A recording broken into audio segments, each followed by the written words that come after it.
How's it going, everybody? I'm Danny D. This is 7 Deadly Bananas, and we are about to watch another installment of Wicked behind the scenes stuff.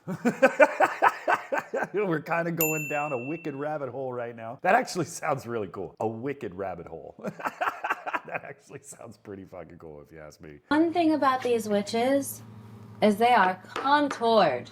Me and Cynthia both, we love a shelf. Well, we love a shelf. Audrey loves her shelves too. But why does she take so little time? Is it because she doesn't have any tattoos? I would assume tattoo cover-up is a pain in the ass, honestly. Love, love, love. There's no like thick eyeliner. There's no like heavy crease. It's just like really warm and open and pretty. And the guy's like, stop moving. I've always loved musicals like more than anything.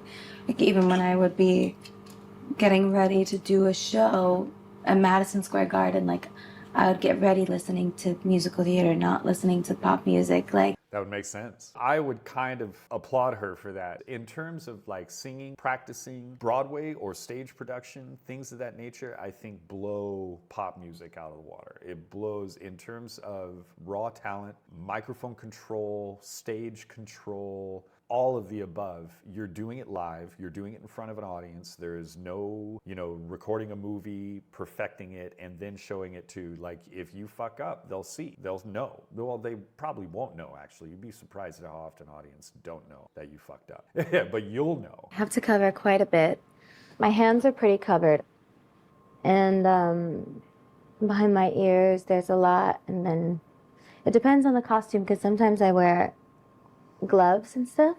Okay, so she does have a fair amount of tattoos, I suppose. Linda has arrived! Yeah! Let's not step in the mud. Let's go down. That is a hell of a dress. Right? Instead of taking out all the piercings, we put prosthetic over it so that it covers up my ear. Oh, okay. Yeah, so my ear is underneath the ear. Yeah, that's my real ear. That's a trip. What the fuck? Hurt you when you're taking it off. It won't hurt me when I take it off. So wait, she said instead of taking out the piercings, they put a prosthetic ear over it? I'm assuming she's wearing studs or something like this. Like the last production I saw, she was wearing like a whole bunch of fucking hoops and stuff. God, I don't know. It's pretty tough. God, they both got cute dogs. That's awesome. Yeah, this is just a small thing. Yeah!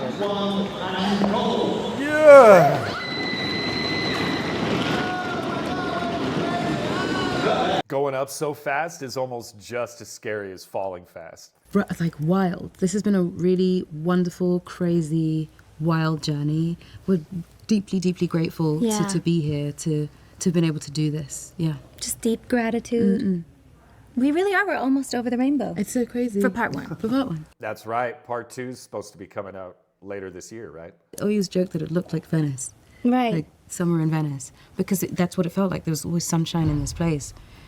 So much work went into creating this world. Yeah. Yeah. And then you have to sink in, Yes. breathe, get over it, perform, and act. This is what I've been talking about, I think, quite a bit in a lot of the things that I've been watching, when it comes to Wicked. The production value and the set creation, I think, was top-notch. Just absolute top-notch. 2 things that I would say Wicked impressed me by was the singing, both the obvious live singing that was being done on set, as well as the studio singing. All the music was done perfectly well, if you ask me, translated beautifully from stage to movie, and then the set design. Despite all your live work, what kind of pressure is it knowing that this is going to stick? Go on. Okay. We were very excited about the live singing aspect of it, and our sound department was so incredible. So when you're watching it, it looks like a professional recording, but it's because they had mics in her hat in above us, around us. Yeah, they've turned the set into essentially a recording studio. Truly. Okay, I am so stoked to be wrong. I am so stoked to be wrong. If you watch the last thing that I obviously kind of go off a little bit about how difficult it would be in order to try and use the live singing from a stage like that. But they obviously went to, I mean, if you notice, they mentioned just about everything that I said that they would have to do in order to make that happen. And for fuck's sake, they did it. Holy fucking shit. Understood that it had something different or special, if you want to use that word, when I knew I could connect with people, when people would have an emotional reaction to what they were hearing. That's interesting because that's kind of my thinking about my poetry, and in some cases my singing as well. Like I'm not incredibly good at singing or anything. I think I can convey emotion better than my actual singing talent, and I think that's where I feel maybe like what she said, like a little bit more special. We saw thousands of people, and they're all shapes, all sizes, all ages. If you feel different, it's like you come to this audition. This is for you. We want you. We need you. That's fucking rad. I fucking love that. Too good. How do you stand it? I don't think I could. Finding Galinda's physicality was very important to me. We had many conversations about switching out little moments here and there so that it leaned into the comedy. Ariana killed that song, by the way. And you find out what she can really do. There was a moment in rehearsal, she kicks her leg. It's like, wham, it's like all the way up to her head. And you're like, Ari, that's amazing. Let's do that. Yeah, let's throw that in there. Oh, you could do that? Okay, let's do that. Boom, boom, and that's in your own style. You really got to explore the range of movement, what feels right, what doesn't feel right. It's Oz, so you're trying to create a language. Oh, was he in the movie as well? There's an opportunity here. Let's play with something. You have inspirations from like Crump and... That was sick. It comes out of nowhere, it's fast. It's a quick combo, it's like 2-8 count. And I never wanted anything to feel like there's any kind of limitations on movement. The way I choreographed this film isn't the traditional way, but I just love how it came together. It felt very personal to everybody. Every time like that, that's so much better. That is pretty fucking awesome. That's pretty wicked. I love the artistry of choreography, even though I'm not a dancer and I'm incredibly embarrassed to dance. I love watching the movement and I love watching the confidence that it takes in order to do these things, you know, that just blow your imagination out of the water. I knew when I was going into this that stunts would be needed, and I knew that I wanted to do my own stunts. I wanted to do the work. How can you hire an actor that... Looks like fun though, if I didn't pee my pants doing it. That's cool. That was the Matrix jump. So if you care to find me, love to the western sky. Oh! God damn. Everyone deserves a chance to fly. Has that ever happened in a movie before? Live singing while you go around like that? Yeah. No. I don't think so. Oh, that looks so badass right there, though. That I would totally do that part. Not this part. And a harness, and songs. And when it works, it really does feel like magic. That is pretty fucking badass. I gotta watch this again. Because I knew there was certain parts in the singing where you can tell that there was movement involved. Again, why I was saying maybe before where I was talking about how it would be like incredibly difficult to try and use the live singing for a production like this. When you're going really fast and slowing down very quickly, that all is an added pressure on the singing. All of it, especially if you're suspended in air and you're trying to make it look like you're in control. This is the chaos. This is one short day. And so the first time I saw this set in person was this morning. We're changing everything. I want that end to be. I'm calm-ish. Ish. You know, if you like this and you want to see more of me watching things like this completely unedited, hit that link below. 7 Deadly Bananas on Patreon. Get in there and start watching TV with me. This is what we do. No. We're gonna have to get around you, so you might have to take a little bit of time. They're stealing stuff on set, but they don't think I know. Somebody take any postcards here? I stole. We stole. That's funny. He looks like a really fun director to work with. All the rehearsals. That's the extent of my dance knowledge. Let's go! Ready, here we go. I wanna be in this life alone. So I'll be back for good someday. To make my life and make my way before today will wonder and endure. If the director is having fun, everyone else is gonna have fun. Guaranteed. Wicked in concert. Oh shit, what? Okay. That's an outfit. That's a cool outfit. 'Cause getting your dreams, it's strange, but it seems a little, well, complicated. There are bridges you cross you didn't know you crossed until you crossed.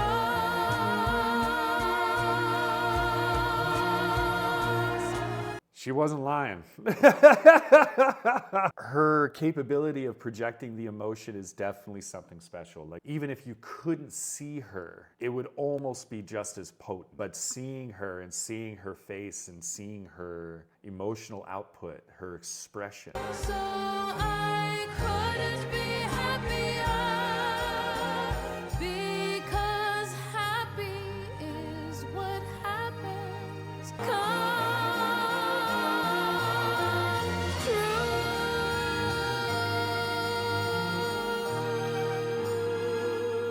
Nicely done. Absolutely nicely done. Is Defying Gravity the hardest song you've ever had to sing? No. What is? I'm here. Vocally or emotionally? Both. From a technical standpoint, why? Because I'm assuming that was truthful. I'm here ascends. So the key keeps going up. You keep ascending, and so your voice placement has to keep changing. Technically, it keeps changing. You're helped by the action of the scene in Wicked. With I'm Here, it all stops, and she has to build from almost nothing. She has to find it, and I think that's why it's difficult. They're both hard songs. There's no Right? Yeah. Defying Gravity to be really freeing. You know, when you get to open up like that, it stays there. It doesn't close up. But Yeah, I know exactly what she's talking about. Yeah, it's getting.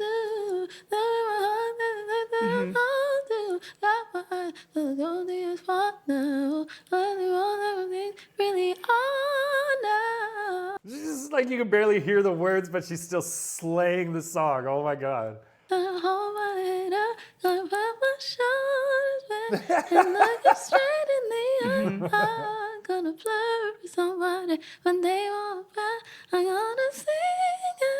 Oh, Jesus. Defying Gravity it's the opposite. It just keeps going. Yeah, it's like you have wind beneath your wings. Exactly. With Defying And Gravity. you can fly with. You literally can fly with it. Yeah, that Whereas, makes sense. Yeah.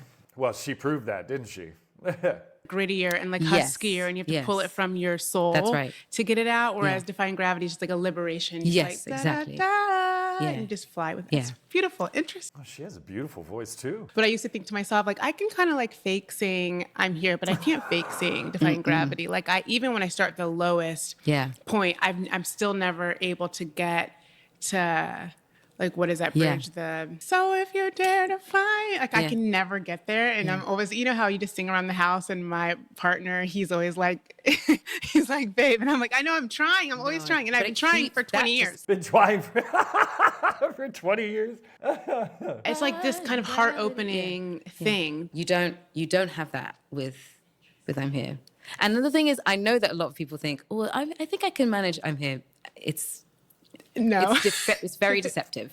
That was actually really cool to see, because it's interesting how some people may have a perception that Defying Gravity is probably the most difficult song. The way she just described I'm Here being the more difficult, I mean, she explained it beautifully. You and Ariana have both said so many times on this press tour that your voices go really well together. Yes. They do. Voices don't necessarily work together just because you can both sing. Sometimes the voices just don't match. Sometimes the tones don't really marry. Maybe one person is slightly sharper or slightly flatter than the other. And that's not because they can't sing. It's just... That's really interesting, because ear training is a huge aspect, but hearing music is a key aspect. Being able to not only hear the things around you, but also hearing your own voice. That kind of thing takes training. Yes, you are capable of having a natural talent for it, but even with a natural talent, you need to practice focusing.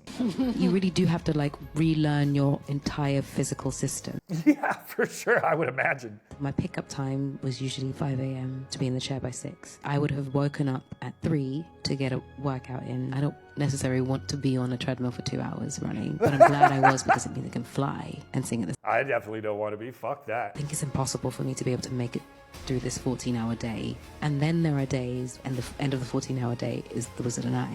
Those days are awesome. Cynthia Rivera, you're a star. Thank you so much. Thank you very much. That was cool. That was cool. That the original performance, the performance that happened on the day, on the movie set, in the moment, with the actors feeding off each other's emotions, I love it all. that's when that magic occurs, which is their original performance. We were really talking about how we would deal with the size of this film and the technical challenges that we were going to face, and how we would support this wonderful creativity of allowing the actors to sing live on a movie set. I'm not fully feeling bad now. You know, the amount of effort to take in order to make this happen. This is not an effort people are willing to do. This is not normal. It costs a lot of money. An extra dimension to the film.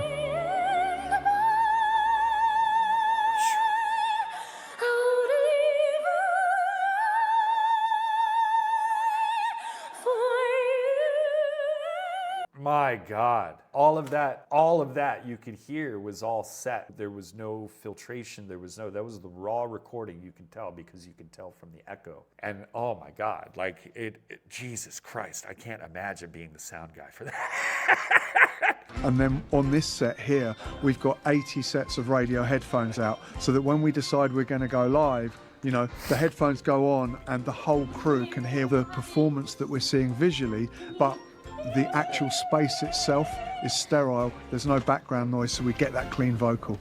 And though you protest, your disinterest. So effectively, our movie set is also a recording studio. That's so fucking impressive. That's so fucking impressive. I grin and bear it, your newfound popularity. Ariana and Cynthia's singing voices are very, very different to their dialogue voices. You know, there are massive, massive gains in dynamic range, which means basically they go very, very loud. Yeah. And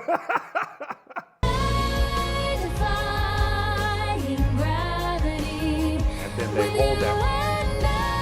Oh, the fucking harmony change right there, dude. It seriously gives me tingles. I love harmony, and they fucking killed it. To go from the exact same tone and having just complementary voices for each other, they really do mesh incredibly well together. And then to use that to go from a seemingly, you know, them singing together, same note, almost the same tone, where, you know, in some cases you almost couldn't hear two voices. And then to use that and just immediately go from that to wah to complete harmony, so well kept. I mean, it's absolutely awesome. Yeah, you are. Got a microphone in the brim of the hat hidden. It's about the most perfect microphone I've ever rigged on a film, and it's closer than a boom could ever get on a close-up, but because it's stuck in the brim, there is no clothing rustle, so it's basically perfect sound. That's fucking awesome. The moment the hat goes on and her hands leave the hat, I quickly switch across to the hat just to get slightly purer sound.